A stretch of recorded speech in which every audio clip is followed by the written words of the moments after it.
In this video, we're going to be learning how to expand and simplify. Here we have 2 open brackets 3x plus 5 close brackets. Whenever we have two things next to each other without an operation, we know we're multiplying.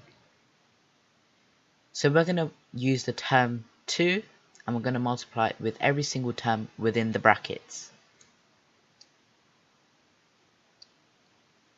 So we'll do 2 times 3x. 2 times 3x equals 6x. And we're going to do 2 times 5, which is 10. Since we have a plus here, we're also going to have a plus here. Here we have 3x open brackets x plus 2 plus x squared plus 5 close brackets. So again, we're going to multiply the 3x term with every single term within the brackets.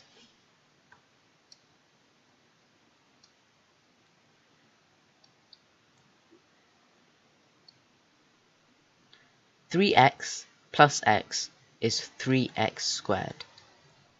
3x times 2 is 6x. 3x plus times x squared is 3x cubed.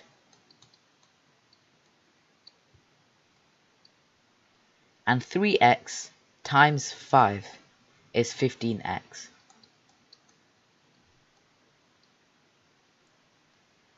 And then we'll be asked to simplify. We have an x squared term, we have an x term, we have an x cubed term, and we have an x term. So let's simplify the x terms because they're the only ones that are the same. 6x plus 15x is 21x. Since we don't have another x squared term, we'll just add this on. And since we don't have another x cubed term, we also just add this on. Our final answer is 21x plus 3x squared plus 3x cubed. Okay, I would like you to try these questions. Press pause and have a go. When you're ready, press play. Let's go through them.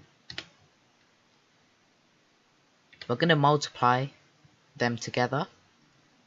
However, in this example, we can also simplify what is within the brackets. So that's what I'm going to do here. 2 open brackets x plus 24 close brackets. This makes it easier to expand and simplify. So we multiply 2 with every single term within the brackets, and here's our answer. With the next one, we're going to multiply the first set of brackets and put the second set of brackets there, and then we're going to multiply the second set of brackets, and then we're going to simplify. This should be your final answer. And then with this one, we're going to expand this. We're going to expand the second set, and we're going to simplify. Also notice, here we have the term xy and the term yx. We have to recognize that these are both the same, because x times y is also equal to y times x. So this should be our final answer. Okay, hopefully this video helped you on expanding and simplifying. Make sure you give this video a thumbs up, subscribe, and share the video.